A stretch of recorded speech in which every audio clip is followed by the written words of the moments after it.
La expresión teatral es una actividad dinámica, esencial en el desarrollo de los niños y en las niñas. Y hoy sabemos que esta experiencia ha emanado muchas cosas y ha suscitado muchas cosas en cada uno de nosotros, incluso en nuestros menores. Sabemos que las instituciones educativas están vacías, están inhóspitas, pero los hogares están llenos de personas y además llenos de cosas. En cada rincón de nuestra vivienda, cada espacio de nuestras viviendas, pues se ha convertido en oficina, se ha convertido en el lugar de entrenamiento y para muchos y muchas se ha convertido en el aula de clase. Y no ha sido fácil, es verdad, pero es una experiencia que nosotros hemos adquirido y todo lo que hemos encontrado en ella es lo que queremos contarles. Hoy queremos hablar de la expresión corporal en casa y la escuela en casa. Queremos hablar del cuerpo y de la niña y la importancia del trabajo en la escuela, hoy desde la casa. Queremos hablar desde el juego dramático y queremos hablar de el teatro como una expresión que comunica y que cuenta. Hoy tenemos a varios estudiantes de la licenciatura en Pedagogía Infantil. Ellos son Jonathan León González. Jonathan, buenos días. Buenos días y muchas gracias por la invitación y a los que nos acompañan, muchísimas gracias por estar aquí. Tenemos a Lina María Hernández Izaza. Muy buenos días, muchas gracias por acompañarnos en este espacio, donde crearemos juntos. Tenemos a Daniela Andrea Delgado. Buenos días. ¿Me escuchan bien? Sí, señorita. Buenos días, soy Daniela Delgado, espero que estén muy bien. Ella es Sofía, si la están viendo, ella también nos acompañó durante todo el curso, haciendo muy partícipe de todos los encuentros. Bueno, tenemos a Natalia Duque Palacio. Buenos días, gracias por acompañarnos en este espacio. Tenemos a Jocelyn Herrera Areiza. Buenos días para todos. Muchas gracias por acompañarnos en este espacio y esperamos que lo disfruten. Y tenemos a Valeria Tobón Ortiz. Bueno, muy buenos días. Como ya dijo mi profesora, mi nombre es Valeria Tobón Ortiz. Esperamos que este conversatorio sea de su agrado y bienvenidos. Bueno, muchas gracias a los estudiantes por estar acá también. El teatro, como en todos los tiempos que ha experimentado la humanidad, en epidemias, en pandemias, en la guerra, otro aspecto del ser humano que ha padecido durante todo el tiempo y que aún no ha encontrado antídoto, pero el teatro siempre ha estado ahí. Y en ese estar ahí, el teatro es un claro ejemplo de que ha estado ahí, ha estado haciendo denuncia, ha estado provocando, ha estado acompañando. Y desde los griegos hasta la actualidad, hemos encontrado que el teatro ha sido como un apoyo y el arte en general en todos estos tiempos y ha ayudado a alivianar muchos aspectos de los que nos han sucedido en tiempos de epidemia, de pandemias, de guerra y otros aspectos. Jonathan va a iniciar y él nos quiere contar parte de la experiencia de la expresión teatral desde la casa. Jonathan, bienvenido. Muchas gracias.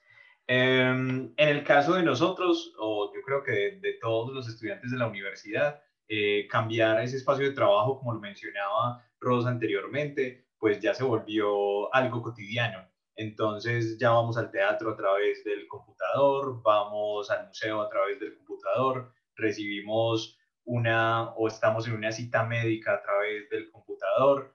Y la universidad pues se trasladó. El asunto es que estos espacios, si nosotros no los llenamos de parte de nosotros con nuestros seres y quehaceres y dándoles un sentido, pues no serían lo que pudo ser este espacio de formación que pudimos vivir este semestre. Entonces esa transformación que tuvimos, esta misma materia de expresión teatral, nos permitió como dejar a un lado la situación en la que estamos y entender a fondo las necesidades y lo que se buscaba desarrollar durante el semestre en nuestro curso.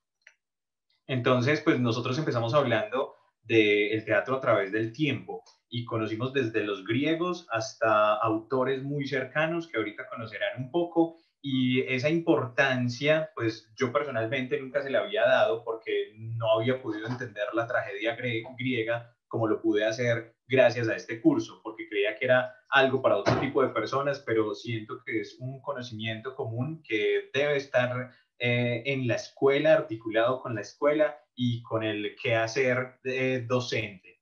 Entonces, nosotros, luego de ver el teatro a través del tiempo, comenzamos no solo con la escritura, sino desde la lectura del teatro, entender el guión del teatro, para así tenerlo en la clase, interpretarlo en la clase y también hacer nuestras propias construcciones. Entonces no era solamente un asunto de entender que nuestro cuerpo debía tener como una armonía y estar presto para los espacios, sino que también se dio el momento para compartir autores y también para que nosotros fuéramos esos mismos autores y tener herramientas para hacer que nuestros estudiantes pues también se conviertan en autores de textos que pueden ser interpretados o también hacer adaptaciones y hacer reinterpretaciones de esos mismos textos y crear unos nuevos textos. También trabajamos con objetos, entender ese objeto como algo polivalente, que no es solamente para lo que está hecho, sino que desde el juego dramático se puede abordar y ya el juego comienza como a convertirse en ese juego dramático gracias a estos objetos polivalentes. Glanzer habla que estos objetos polivalentes presentan valores educativos, afectivos, cognitivos, funcionales y son considerados propicios un propicio sostén de la producción imaginaria del niño. Entonces, ahí corroboramos cuando hablábamos en semestres anteriores de teorías del juego, que lo importante no es que se tengan juguetes, sino propiciar los espacios para que los objetos, a través de la imaginación y de la creación, se puedan convertir en cualquier otro tipo de objetos. También esa exploración del texto y del objeto la fuimos acompañando siempre con los cuerpos, pero siendo muy conscientes también de que nuestro cuerpo es un templo y que hay unos hábitos alrededor de él, que no es solamente un asunto del momento de la expresión, sino cómo yo lo respeto y lo cuido en mi cotidiano vivir, y nos apropiamos de muchísimas situaciones que teníamos a las que nos hacía afrontar la profesora, y todos pusimos de parte, o sea, con las compañeras en realidad pues se entregaron por completo al juego, y eso fue algo que nos quedó completamente claro en esta experiencia. En ese trabajo con el cuerpo y tener esos hábitos, siento que fue un cambio total, fue una transformación de cómo ingresamos a este plan de formación, y después cuando terminamos, pues estamos transformados y entendiendo la importancia que tiene el cuerpo en la escuela, en el hogar y para cada uno. Jonathan, muchas gracias. Y es verdad lo que está diciendo Jonathan. Lo que pasa es que en este deambular por la vida, nosotros nos vamos olvidando del cuerpo y se nos olvida hacer esa conciencia de lo que es el cuerpo y todo lo que podemos proyectar a través del cuerpo. Dicen algunos autores, Gadamer es uno, y en un texto que leímos que la expresión corporal va a la escuela, es que cuando el cuerpo se mueve, cuando el cuerpo expresa, cuando el cuerpo se moviliza, el cuerpo está danzando, y en ese danzar, en ese vaivén, en ese automovimiento del que habla Gadamer, el cuerpo está expresando y el cuerpo está diciendo cosas. Entonces, y en ese decir cosas, pues nosotros tenemos un cuerpo que siempre está expresando. O sea, un cuerpo con un lenguaje, y un lenguaje que muchas veces utilizamos la parte verbal, pero el lenguaje, el cuerpo desde la no verbalidad siempre está expresando. Lina nos va a contar algo de cómo es que vemos ese cuerpo del niño y cómo se ha dado esa comunicación a través de, en la escuela, a través de su cuerpo, del niño y de la niña. Bueno, profe, muchísimas gracias. Entonces, al visualizar estas imágenes, podemos evidenciar unos cuerpos fríos, rígidos y grises, sometidos todos y cada uno de ellos a una hoja y a un papel, y algunos a posturas lineales que varían según la jornada. En un primer momento, cuando llegamos a la escuela, vemos un montón de cuerpos sentados en línea, con los pies en el suelo y la mirada al frente. Movimiento que varía cuando se producen cambios en la jornada y cuando tenemos que ir a la escritura para poner en letras o en grafías la palabra del docente. Otra posición la evidenciamos cuando estamos de pie y nos ponen a hablar frente al tablero, con la mirada al horizonte, pero cuidado, sin sacar maleta. Un tercer momento es cuando podemos salir a correr al recreo, pero cuidado, sin correr mucho y sin jugar y sin hacer mucha bulla, porque mientras más quietos estemos, mejor. Pero ¿saben qué? En la virtualidad, vamos a ver qué pasa con la virtualidad. Nada cambia. Pasamos horas y horas y horas frente a una pantalla donde no se puede interactuar con nuestros compañeros y en ocasiones ni con el docente.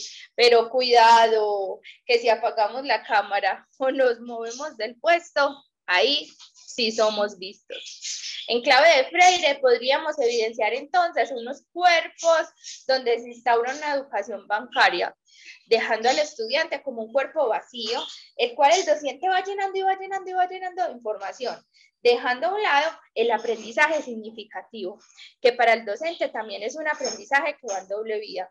A medida que se enseña, se aprende. Y no es un aprendizaje que se resuma a la palabra solamente, es algo que trasciende a cada uno de nuestros sentidos.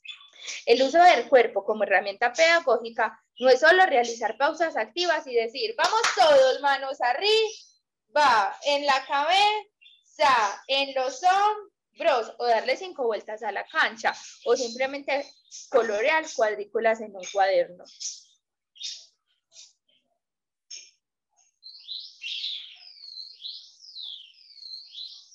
Bueno, Lina, con esta introducción que tú haces de cómo se están manejando muchas veces, porque no en todas las veces, ese cuerpo en el aula de clase y que en la virtualidad está sucediendo lo mismo, desde la experiencia que trabajamos en expresión teatral, ¿tú crees que qué herramientas se podrían tener en cuenta para trabajar en el aula de clase hoy desde la virtualidad y en esa aula de clase que hoy es la casa? Bueno, en el texto que trabajamos en el curso de la expresión corporal para la escuela, nos plantean unas relaciones didácticas, donde las autoras mencionan a la expresión corporal como una actitud creativa, donde los maestros impulsan a sus alumnos, donde ellos puedan transformar elementos cotidianos, digamos, la ropa vieja, las cobijas, las sillas, las mesas, inclusive hasta las ollas, empezar a coger todas esas cosas que existen en el entorno y transformarlas y empezarlas a convertir en objetos auxiliares. ¿Que son auxiliares para quién? Para el docente. Porque en procesos de creación y en procesos de iniciativas de clase nos permiten también adoptar el cuerpo mismo como para que haga parte de esa construcción de aula, de esa construcción de conocimientos y esa construcción de nuevos sentidos. Como nos lo dice Patricia Stalcoe, donde habla que la expresión corporal del cuerpo es una concepción de la danza, una danza creativa, donde podemos ir creando a partir de nuestra respiración, a partir de nuestro movimiento, a partir de nuestra interacción con el otro. Entonces, ella nos dice, citándola así textualmente, que la danza de cada persona, según su propia manera de ser, de moverse, crear y decir con su cuerpo, es un descubrir cómo uno es y no tener que copiar los pasos o los estilos del otro. En esta medida, cada aprendizaje se vuelve único para cada estudiante, como lo decíamos antes, para cada maestro. Bueno, Lina, en ese danzar y en ese movimiento de un lado para otro que nosotros tenemos con el cuerpo, pues aparece un cuerpo que es artístico y un cuerpo que crea y un cuerpo que proyecta. Y ahí es donde llegamos a la expresión teatral y ahí es también donde llegamos al teatro. Y entonces, si nosotros transversalizamos el teatro por las demás áreas del conocimiento, ¿qué transformación harían esos cuerpos de los niños? Cuéntenos. Pues es algo que va como en dos partes, ¿cierto? Cuando nosotros como maestros permitimos transformar prácticas académicas desde la implementación de nuevas estrategias en el momento de la planeación, el desarrollo y la ejecución, los maestros nos enriquecemos de una manera gigante y le permitimos al estudiante vivenciar los aprendizajes, llevándolos a la construcción, como lo decíamos ahorita, aprendizajes significativos. También nos permiten dinamizar el aula, ¿cierto? Resignificar la enseñanza, donde no vamos a tener niños aburridos ni maestros aburridos por ir a enseñar, sino que cada día queremos evolucionar y evolucionar, porque a medida que los niños nos van pidiendo de esas estrategias, nosotros vamos a permitirle a ese educando ser protagonista de su aprendizaje. Y el recurso, además, es inagotable, porque el cuerpo siempre va a estar presente en el aula y se convierte en una maestra. Y va convirtiendo a ese estudiante en un ser dinámico, que le va a permitir comunicarse por los diferentes medios de comunicación de nuestros sentidos, no simplemente el verbal, sino desde una manera corporal. Por ejemplo, un dato curioso, ¿ustedes saben qué sentido de los 5 sentidos pues, que tenemos nosotros está ligado a la memoria? Pues, ¿cómo les parece que el olfato? Entonces, ustedes se imaginan llevar al aula un montón de fragancias para empezar a crear huellas en esa memoria de esos estudiantes, que cada vez que sientan algún aroma agradable para ellos, puedan recordar algún aprendizaje importante que les sirva para ellos para la vida. Bueno, ese dato que Lina nos acaba de contar no solamente es curioso, sino que también funciona como herramienta para, es que las sensaciones y las percepciones también quedan grabadas en nuestra piel, también quedan grabadas en nuestros sentires y también quedan grabadas en nuestra memoria, ¿cierto? Y entonces, esa relación, Lina, ¿cómo se da esa relación del niño y la niña en esos procesos de aprendizaje en el aula de clase? Hoy desde la casa, ¿cuántas sensaciones, cuántas percepciones tienen ellos y ellas hoy en la casa y cómo pueden adquirir experiencias de aprendizaje para su trabajo de formación? Pues después de tanto discutirlo con mi compañera que lastimosamente no pudo estar hoy, ¿cierto? Por esas dinámicas de la casa, esas dinámicas del no tener acceso a una herramienta como lo es un computador, que en este momento lastimosamente es un medio por el cual todos necesitamos tener acceso para poder estar, ya sea en una clase en la universidad, ya sea en una conferencia, inclusive los niños. Porque si recordamos una de las imágenes que estaban ahí cuando hablamos de la virtualidad, veíamos una niña pegada a los talleres, donde simplemente se tiene que reducir la educación a un fragmento, a un texto pequeñito de cómo hacer tal cosa para empezar a responder cuestionarios de ABC. Entonces eso fue lo que le pasó a nuestra compañera y no pudo pues como ingresar porque no tenía el acceso a la herramienta del computador y el internet para poder estar en el conversatorio. Entonces, en esta medida, más allá del lápiz y el papel, como lo veníamos diciendo desde el principio, los estudiantes se deberían de llenar de experiencias en las que ellos puedan expresarse, en las que ellos puedan sentir, en las que ellos puedan vivenciar, en las que ellos puedan involucrar esos accionarios que están pasando en la casa, que si pasó el perro, que si pasó el gato, que si está el papá trabajando, de qué manera puedo relacionar ese trabajo de mi papá con mis actividades escolares, de qué manera puedo relacionar, por ejemplo, vemos el caso de niños de 12, 13 años que les toca cocinar para sus hermanitos chiquiticos y a cierta hora, porque claro, tienen unas dinámicas dentro del hogar donde sus papás trabajan y llegan en la noche, y como todos estamos desde la casa, ¿cierto? Los niños, entonces, ¿de qué manera podemos vincular todos esos accionares para entrar en el aula de clase, ¿cierto? Entonces, como nos decía Patricia Estocoe, que mientras más medios de expresión podamos desarrollar en el niño, más ganancias tenemos nosotros dentro del aula como maestros para enriquecer estos aprendizajes. Bueno, Lina, muchas gracias. Les quiero compartir esta frase. Cuando Lina habla de ese cuerpo como danza, el arte de la danza es demasiado grande para ser encasillado en un solo sistema, escuela o estilo. Al contrario, la danza incluye todas las maneras en que hombres de todas las razas y en todos los periodos de la historia mundial se han movido rítmicamente para expresarse. Anónimo, en esta frase hacen referencia en la expresión corporal va a la escuela, y me parecía importante compartirlas porque con esta frase nosotros concluimos que ese deambular, ese danzar, y no solamente se danza con el cuerpo, también se danza con la mente, cuando imaginamos, cuando creamos, cuando vemos paisajes, cuando vemos cosas, ese danzar me permite a mí crear, ese danzar me permite a mí aprender.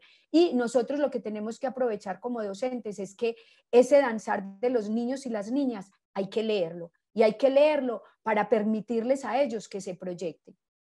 Entonces, hablando de ese danzar, quiero darle otra vez la palabra a Jonathan, que Jonathan nos va a hablar de cómo en todo ese proceso creativo que los niños y las niñas realizan con su cuerpo, incluso nosotros los adultos, aparece un elemento fundamental que es el objeto, y en ese objeto también va incluido el cuerpo, y también va incluido el proyectarse, el juego, en el proyectarse con los otros y las otras. Jonathan, tienes la palabra. Claro, muchas gracias. Es importante pensar que el objeto como ese elemento de acompañamiento para el juego o ya cuando se vuelve un juego dramático, pues lo que nos va a permitir, pues lo que mencionaba ahorita, unas posibilidades inmensas. Es importante, pues ahorita que Ross mencionaba a Gadamer, también tener en cuenta algo que menciona, y es que el jugador sabe bien que el juego no es más que un juego, pero él entiende también que el secreto o el misterio de ese juego está en tomárselo muy en serio, pero él no todo el tiempo está pensando como, esto es un juego, tiene que ser en serio, tiene que ser en serio. Se entrega tanto a él que se abandona en él, se entrega por completo a él, y ahí es donde nos recuerda que el que no se toma en serio el juego es un aguafiestas. Entonces, cuando, por ejemplo, con los objetos, vemos que el niño está jugando con cualquier elemento que no es, o sea, estoy utilizando un tarro que me funciona como binocular o como cualquier cosa, y el simple hecho de decir como, no, es que es un tarro de agua, pues imagínense todo lo que estamos deconstruyendo ahí. De hecho, por acá, Ross, yo traje unas cosas, eso que me habías pedido, ruda, ¿para qué necesita todos esos elementos, Ross? Vea, yo no sé usted para qué quiere eso. Jonathan, mira lo que acabé de construir con eso que tú me tenías. Mira, una pócima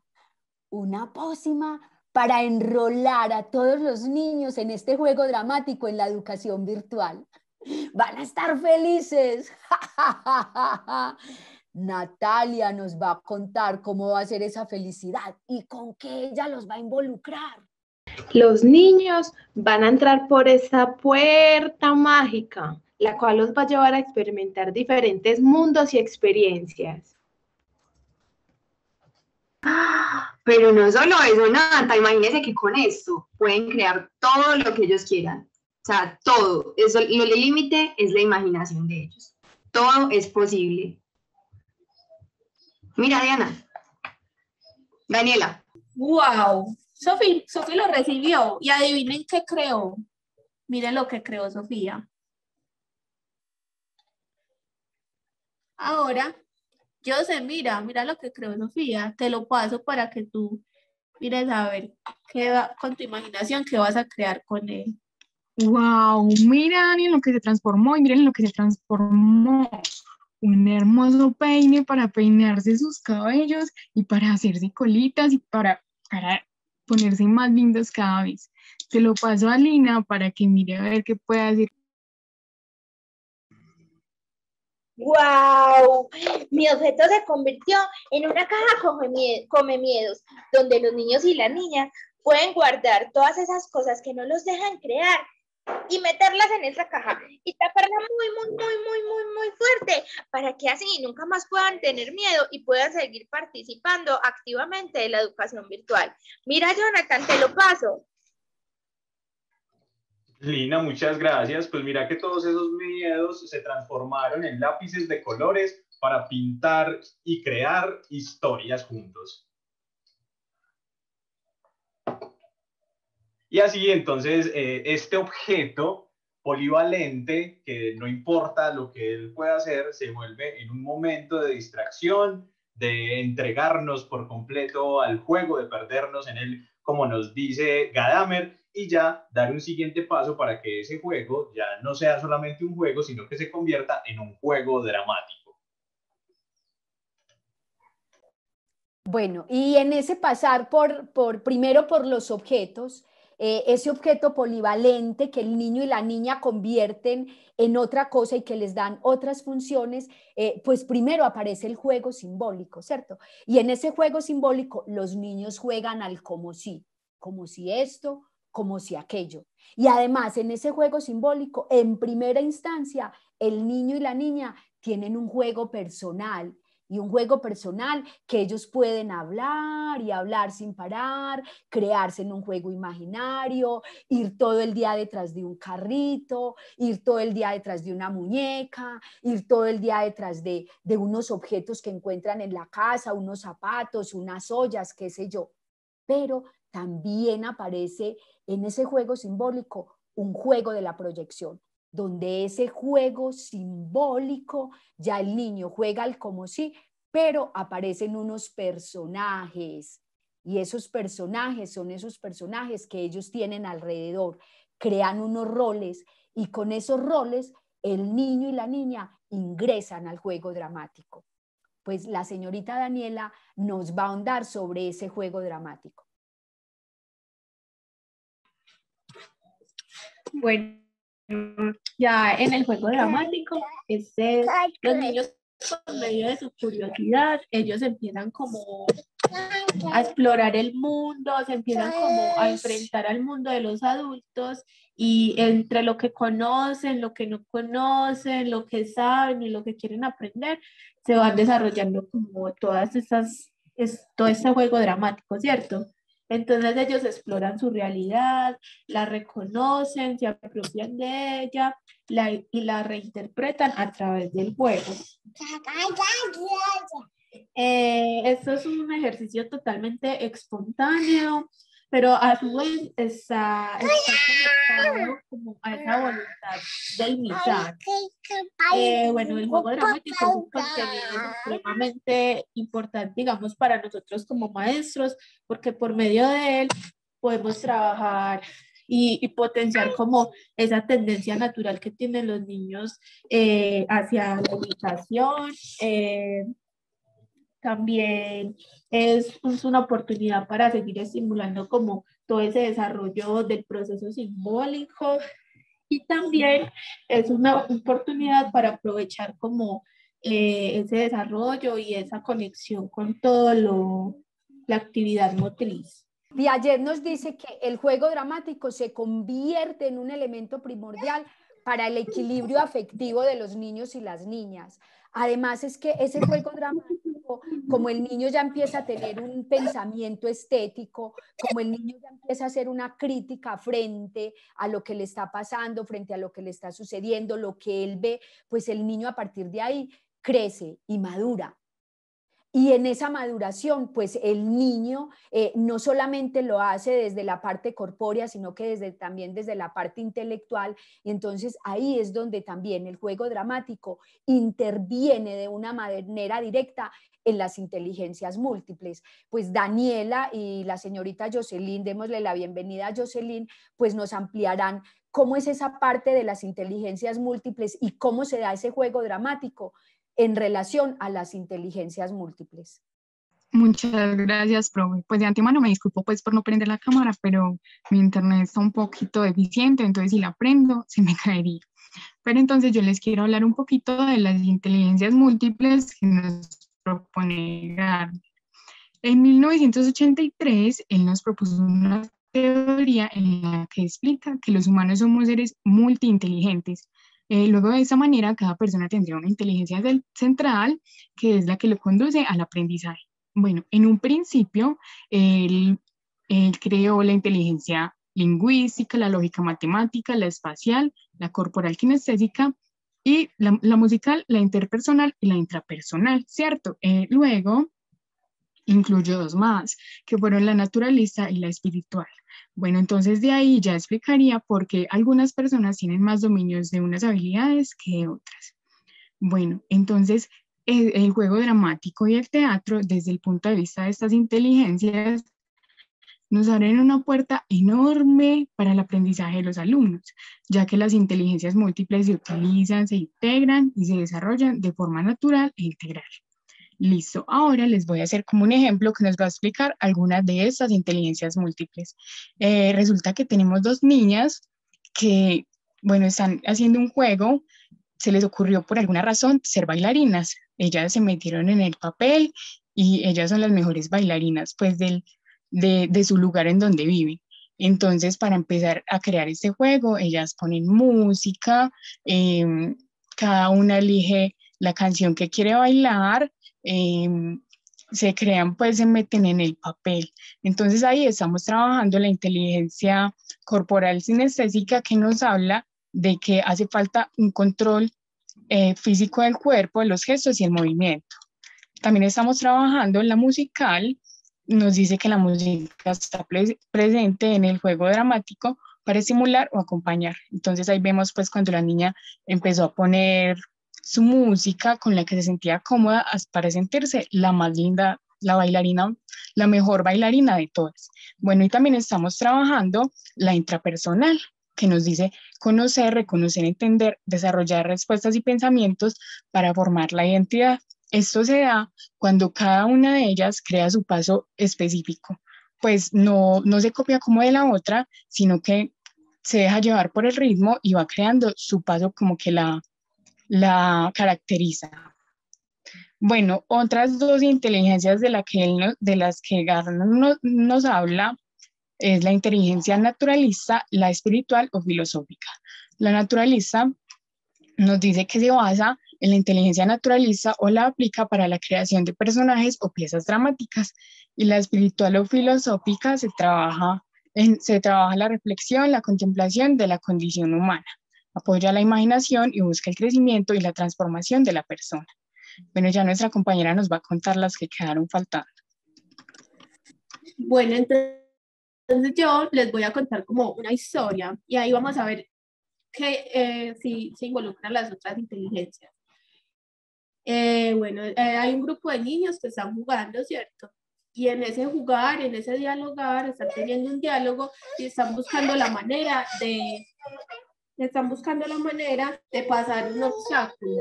El obstáculo es un muro pequeño, entonces están buscando la manera de pasarlo al otro lado, ¿cierto? Entonces ellos hacen preguntas, ¿cómo lo podemos pasar? ¿Quién es más alto? ¿Quiénes tienen más fuerza? ¿Quién nos puede apoyar? ¿A quién podemos cargar? ¿A quién no? ¿Cierto? Entonces están haciendo un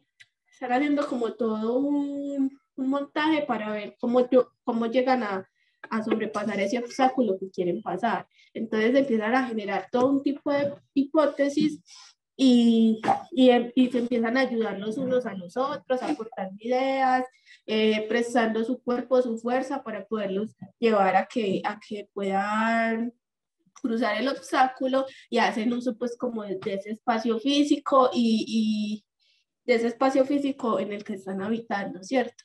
Entonces en esta historia vemos que mediante el juego dramático están involucrando las inteligencias múltiples del lenguaje porque se están comunicando verbalmente, ¿cierto? De la matemática porque están tratando de resolver un problema, de la inteligencia interpersonal porque se están ayudando como un grupo, están ahí apoyándose, se están relacionando con el otro. Y en el espacial porque están haciendo pues como uso de todo ese espacio que están representando. Entonces vemos cómo el juego dramático está ligado como a todas estas inteligencias y se presentan en todo momento, ¿cierto? Listo, ahora yo les voy a hablar del juego dramático en el desarrollo del cerebro. Resulta que uno de los aportes más importantes que ha hecho la neurociencia al conocimiento del cerebro y a los comportamientos humanos explica la estrecha relación que hay entre la emoción y el aprendizaje. Y el juego dramático trabaja directamente con las emociones y es un buen medio para aprender a reconocerlas. De ahí la importancia de trabajar el juego dramático en la casa para que los niños no pues siempre estén en constante trabajo o en constante estimulación de esas emociones para que puedan reconocerlas fácilmente.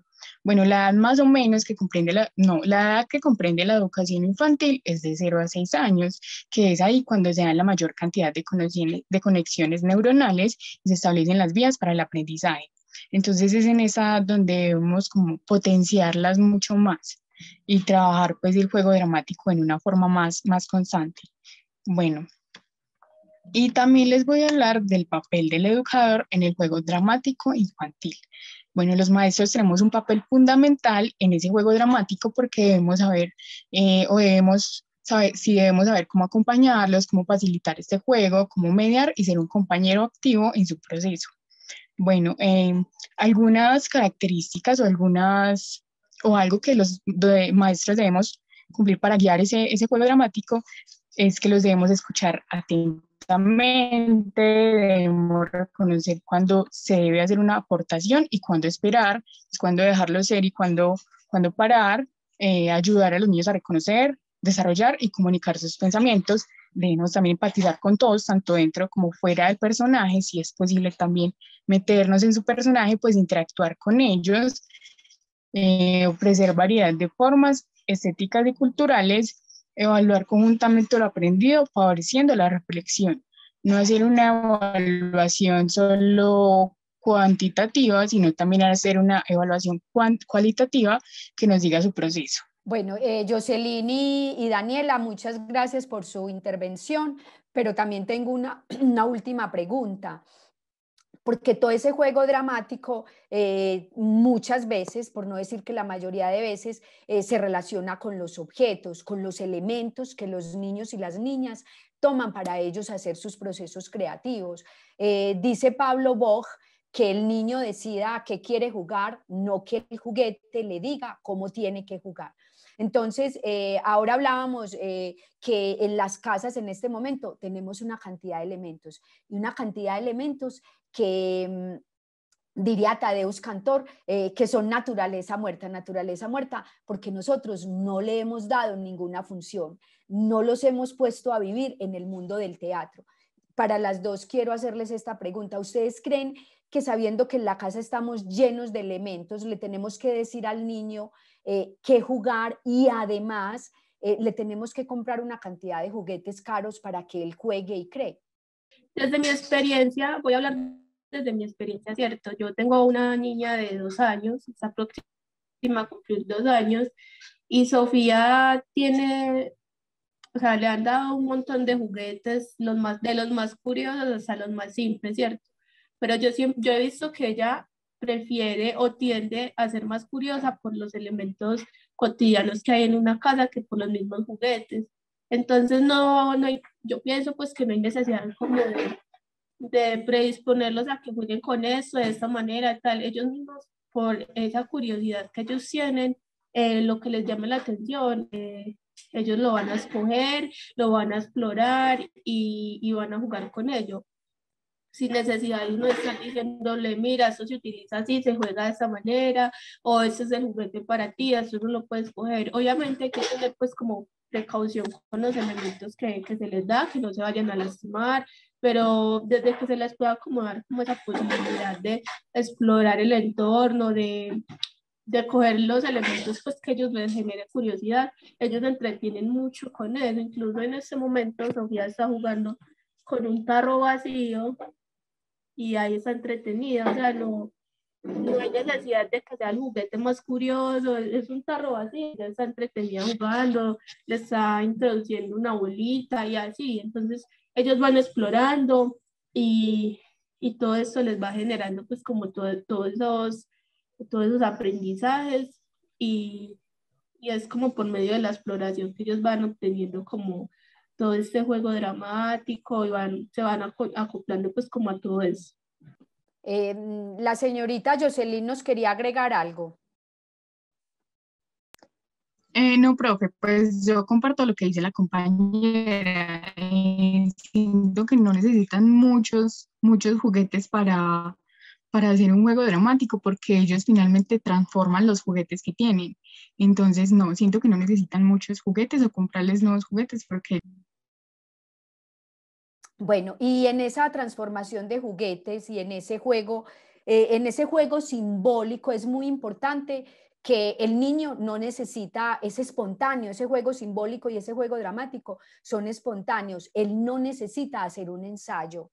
Él no necesita un público. Puede ser que en el juego dramático, ya cuando los niños han cumplido 7 años, 8 y aún siguen trabajando con el juego dramático, pues puede que sí necesite un ensayo. Además, en esta edad, hasta que el niño y la niña no sepan leer, no se les debería de poner textos para que ellos memoricen, sino que lo que acabamos de ver que Daniela nos muestra con su hija, o sea, el juego es espontáneo, ellos saben qué hacer con el juego. Nosotros lo único que tenemos que hacer, nosotros como adultos, es acompañarlos, ¿cierto? Entonces, no necesita un ensayo, no necesita un público, no necesita un texto, no necesita un juguete, o sea que el juego dramático está presto a que nosotros hagamos parte de él con los niños y las niñas.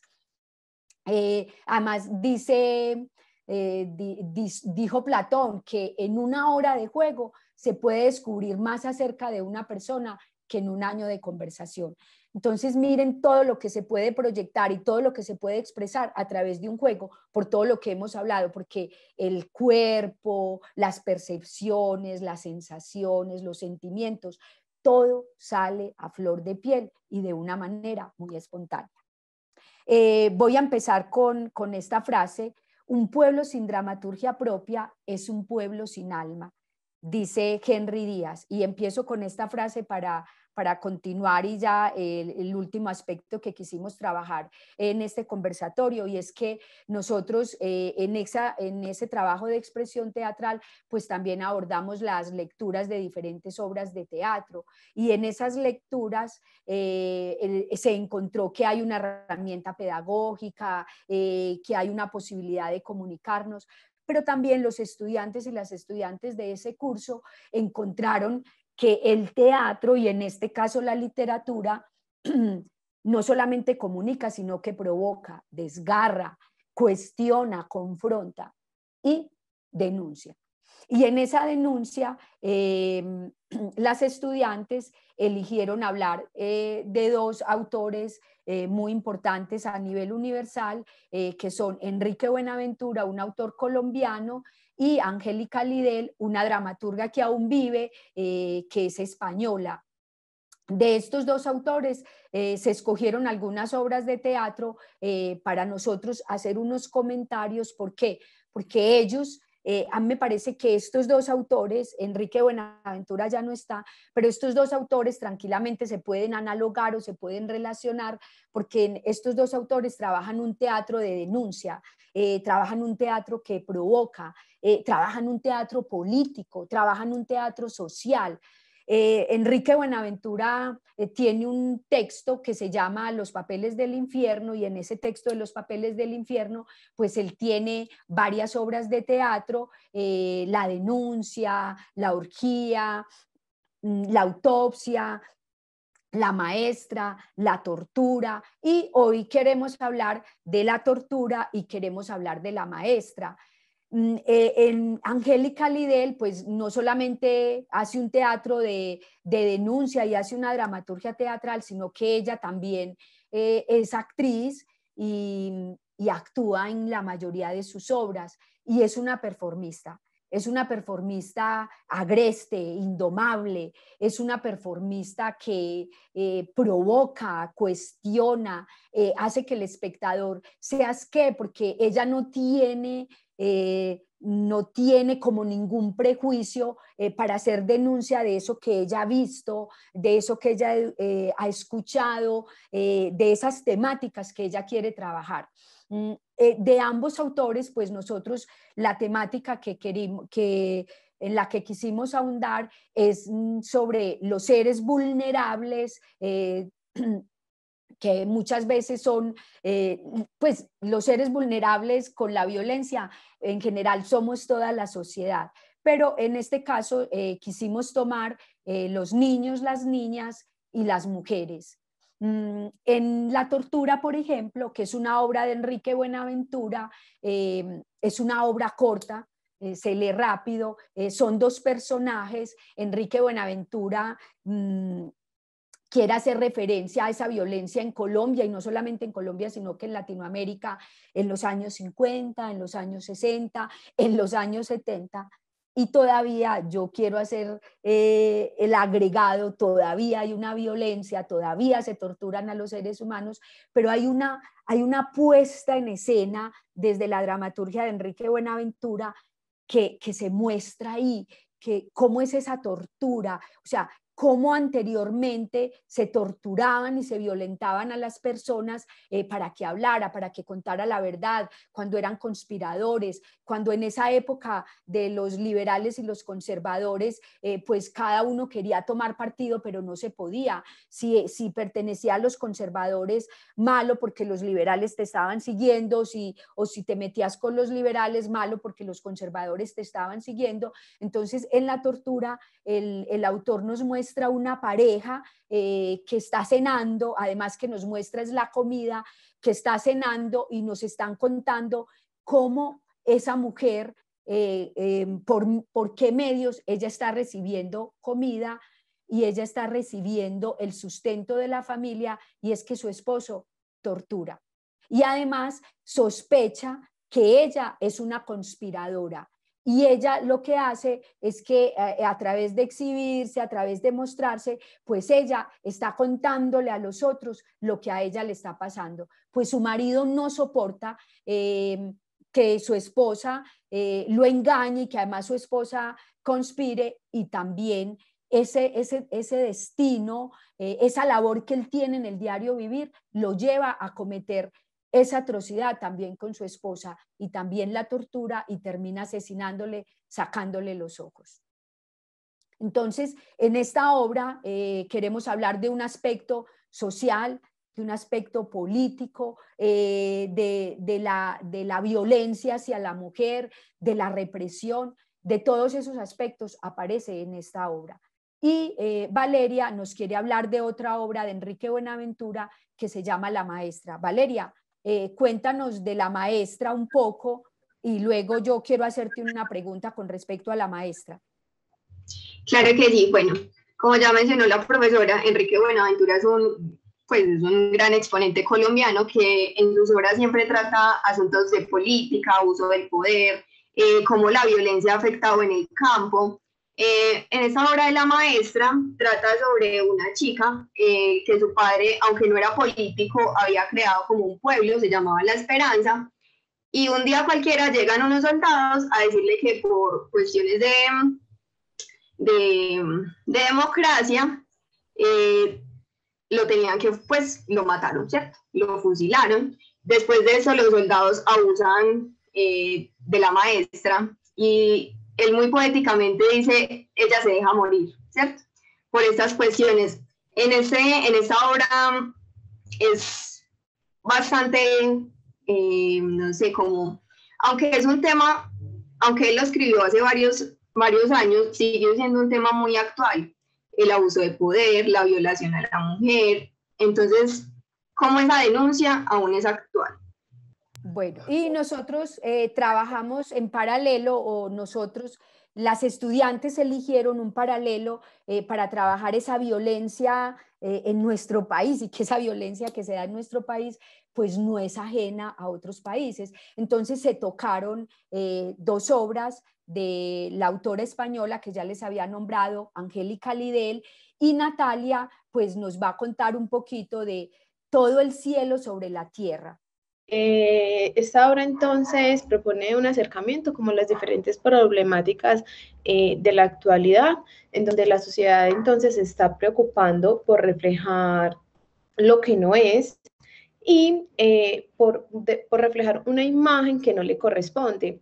Y muchas veces ese miedo como de que nos reconozcan como somos realmente ocasiona el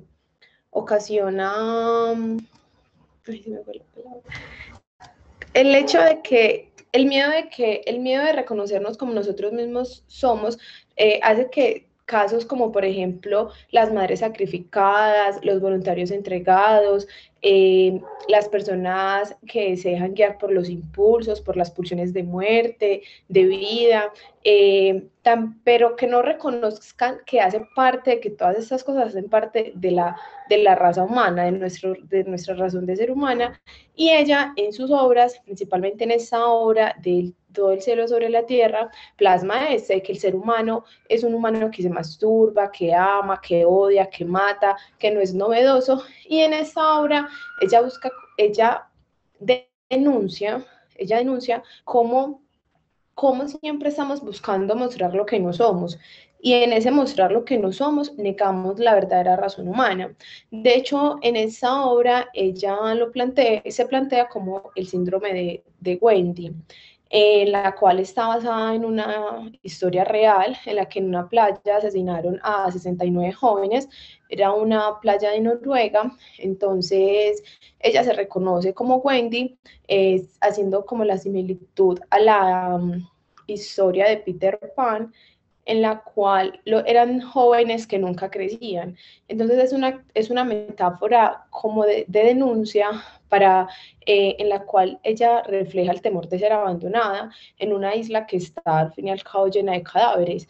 Entonces esto fue un hecho que ocurrió entonces en Utoya, y también plantea entonces desde esta obra cómo desde las multitudes, o sea, hay como una queja, una denuncia, valga la redundancia, de personas que todas son iguales, que están gastadas, que están viejas, que son repulsivas, que son deprimentes, pero que al fin y al cabo están es como reclamando suplementos de dignidad.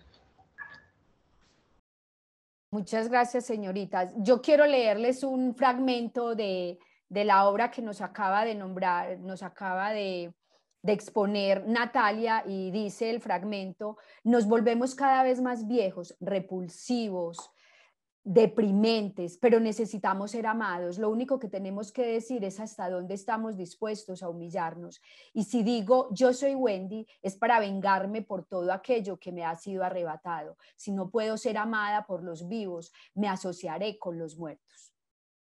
Entonces, cuando yo les quiero leer esta frase de Angélica Lidell, pues es haciendo alusión a esos vacíos, a esos deseos que tiene el ser humano, y que por la violencia que vivimos en muchas partes del mundo hoy, pues no se pueden llenar, y cuando se suplen, no se suplen de la manera digámoslo así, correcta, ¿cierto? Sino que se busca cómo suplirlo, y ya todos sabemos, con la violencia, con el homicidio, con el suicidio. Entonces yo quisiera que Natalia y Valeria, desde las obras que nos acaban de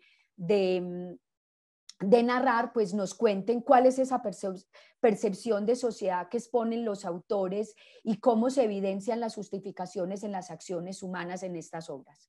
Valeria. Buenaventura, en su obra de La Maestra, él trata temas, asuntos sociales, políticos, como la violencia en el campo, la violencia política, la opresión del gobierno. ¿cierto? Y él es protagonista de esa cultura colombiana del siglo XX. Entonces, cómo esos factores influían en la historia, ¿cierto? Decía que la deformación del opresor reducía las relaciones humanas y las relaciones mercantiles, aniquilando la posibilidad de una sociedad, de construir una sociedad simétrica y armónica. Natalia, ¿tú quieres respondernos algo a esta pregunta?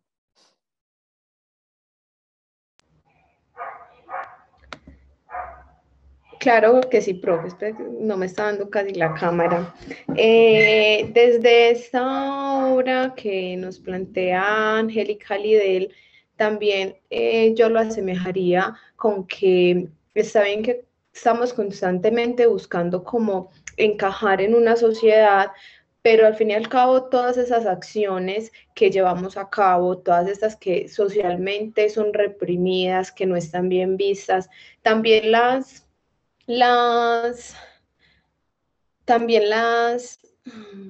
me olvidó la palabra, también las sacamos como excusa precisamente eso, de que son las pulsiones, de que es que soy humano porque es así. Entonces, muchas veces queremos que nuestros actos estén amparados por el que dirán, porque necesito encajar en una sociedad, y muchas veces no somos como conscientes de realmente qué es lo que estamos haciendo, qué es lo que estamos diciendo, o cómo es nuestro comportamiento como frente o delante de los demás. Profe, tienes el micrófono. Muchas gracias.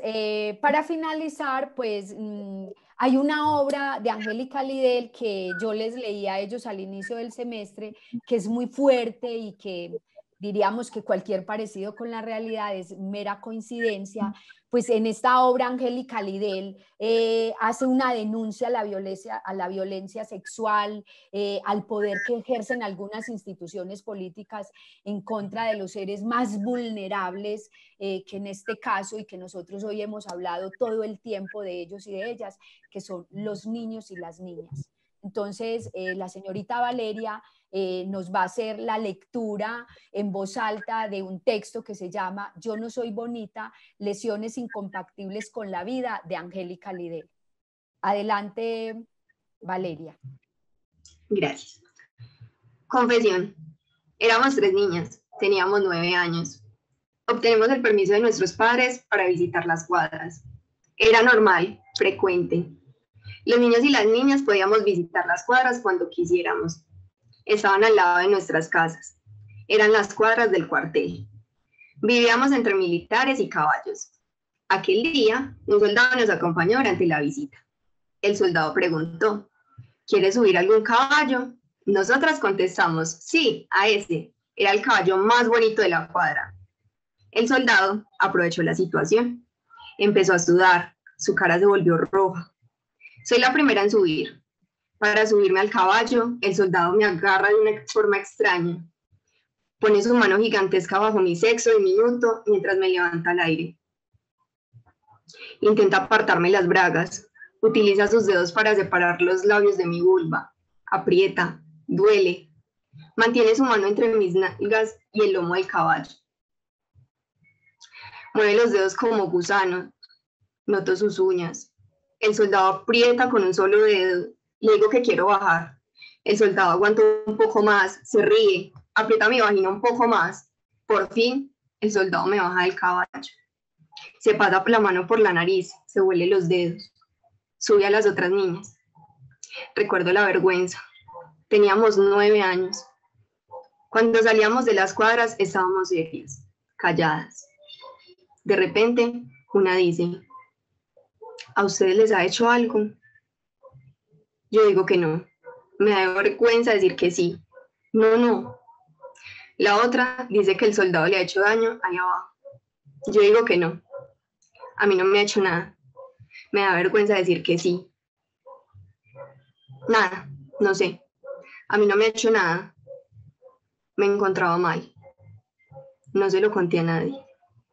Me marché a casa. Y aquella noche vomité. Y aquella noche vomité. Y aquella noche vomité. Y aquella noche vomité. Y aquella noche vomité. Y aquella noche vomité. Y aquella noche vomité. Noche vomité. Aquella noche vomité. Y aquella noche vomité.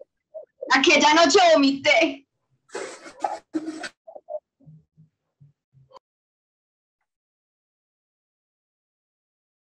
Natalia, después de esta lectura, ¿nos quiere agregar algo, Natalia? Claro que sí. Creo que este tema de la violencia, bueno, inicialmente creo que Angélica Lidel con este tipo de escrito, con este escrito, plasma de una manera que socialmente se diría como que toca sensible, o sea, es muy sensible porque es demasiado, una de las características de ella es que no cuenta con una censura en sus textos, en sus puestas en escena, y el hecho de que sea que use palabras y expresiones tan fuertes, hace que evoque una cantidad de sensaciones que son indescriptibles, porque es la realidad de muchos niños y de muchas mujeres, en que muchas veces el abuso de poder de los soldados, de los políticos, o no solamente de los militares, sino que también lo podemos ver desde las jerarquías sociales, como desde ese abuso se hieren, se lastiman y se rompen todos los derechos que tenemos como personas, son vulnerados. Entonces, el hecho de que el líder hable de esa forma tan directa y tan fuerte, hace que de verdad nos cuestionemos sobre todas las cosas, pues todos los tipos de violencia que actualmente vivimos en la cotidianidad. Bueno, que cuando yo leo esta obra de Angélica Lidel, me digo cualquier parecido con la realidad, pues en Colombia hace poco lo vivimos, cómo las instituciones, y cuando hablo de instituciones, no solamente estoy hablando de la institución política, no solamente estoy hablando del ejército, los hogares también son instituciones, ¿cierto? Y en los hogares también sucede este abuso de poder y también sucede este abuso sexual con los niños y las niñas. Con esta lectura pues damos por terminado el conversatorio. Antes de concluir, darle gracias a los asistentes y preguntarles si nos quieren hacer alguna pregunta, alguna anotación. ¿Qué les ha dejado este conversatorio? Sí, muy buenas tardes a todos y todas. Pues efectivamente mi nombre es Nancy Ladino. Yo también soy estudiante de licenciatura en Pedagogía Infantil y hace un par de semestres también pasé por este curso que también dejó muchas huellas y muchos aprendizajes muy significativos para esa formación como maestra. Yo hoy básicamente quiero felicitar a la profe, a los estudiantes, a las compañeras y al compañero por este conversatorio. Me voy como con muchas cosas y muy conmovida, sobre todo por este texto que lee la compañera al final y por todo esto que deciden presentarnos hoy. Es como volver un poco a recordar pues muchas conversaciones, muchos temas que en su momento pues hicimos en el curso, y qué rico volver por acá a ver a la profe, a volver a renovar como todos estos temas que como que cuando van pasando los semestres es necesario como renovarlos, volver a conversarlos,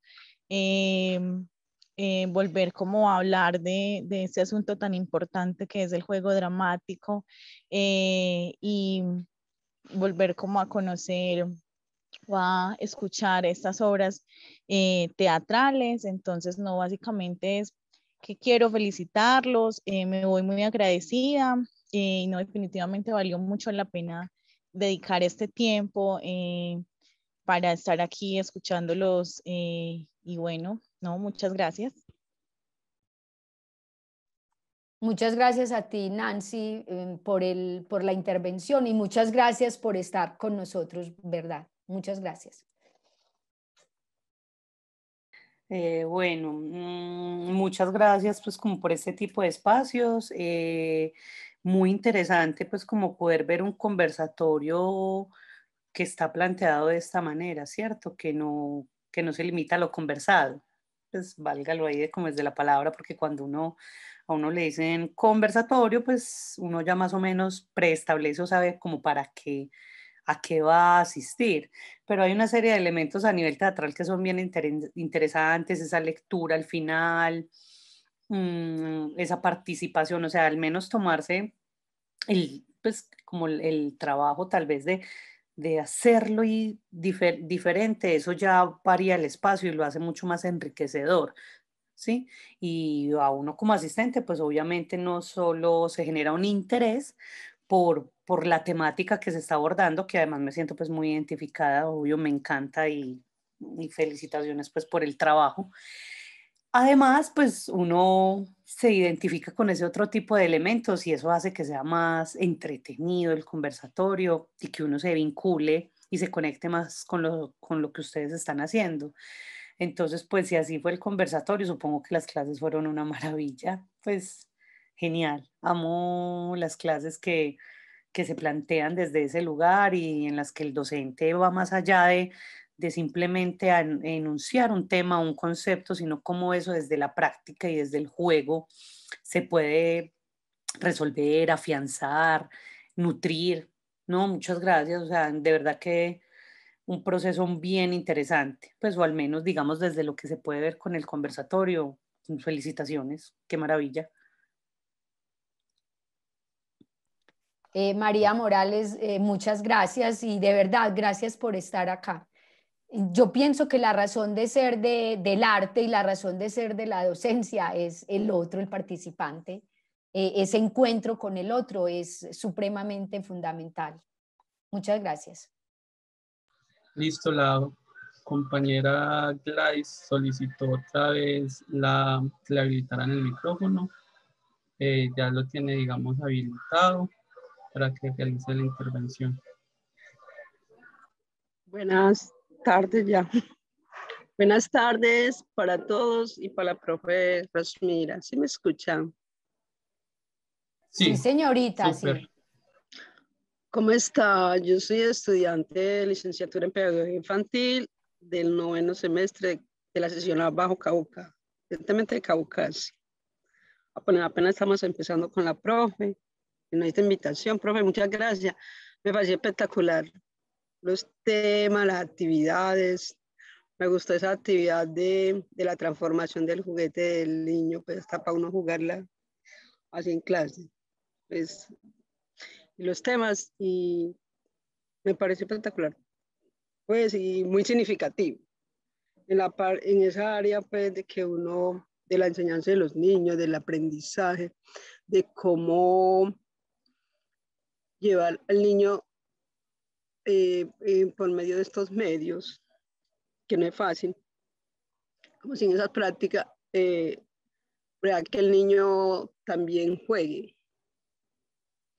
Pues sabemos que los niños no los tienen sino únicamente haciendo tareas y concientizar como al papá o al hermanito o a ellos mismos, que sacar 1, 2, 3 minutos para un juego es de mucha,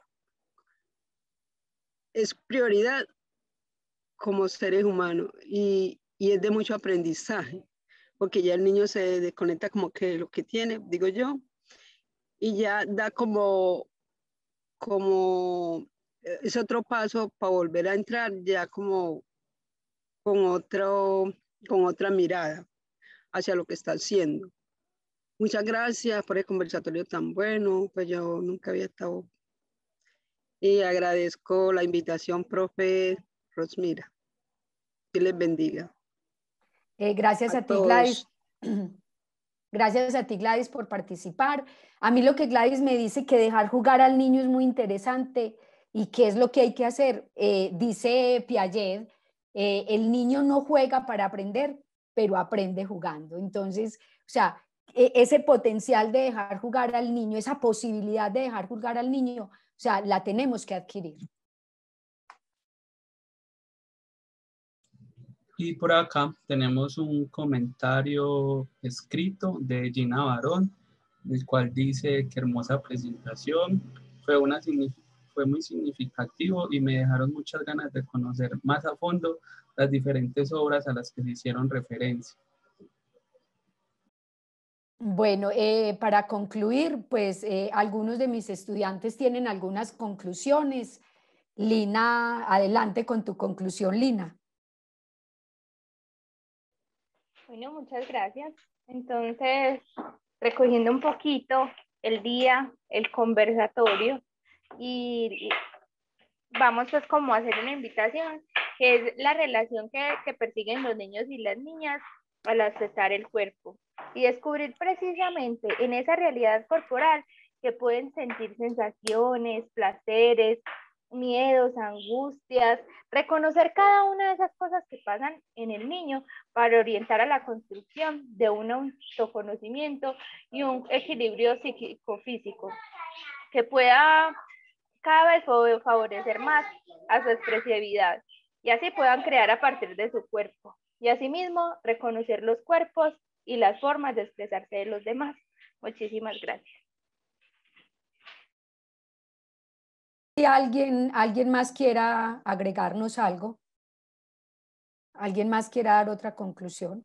Yo quiero agradecer a todas las personas que nos acompañaron, a Cristian también por estarnos asistiendo el día de hoy, súper agradecido profundamente, y también pues tener en cuenta lo que mencionaba ahorita una compañera, y es que muchas veces pasamos por un curso de formación o por un proceso de formación, y cuando vamos un semestre más adelante, 2 semestres más adelante, muchas veces olvidamos precisamente por eso, por lo que significaron para nosotros. Pero yo que tuve la experiencia de estudiar el curso de juego con la profe Ross y después con teatro, encontrar esa coherencia, esa conexión tan grande que hay en esas dos materias, pues a mí en realidad me deja una experiencia que me permite de aquí en adelante empezar a apropiarme mucho más de estos conceptos que me han generado ya una identidad y pues ya hacen parte de mi ser.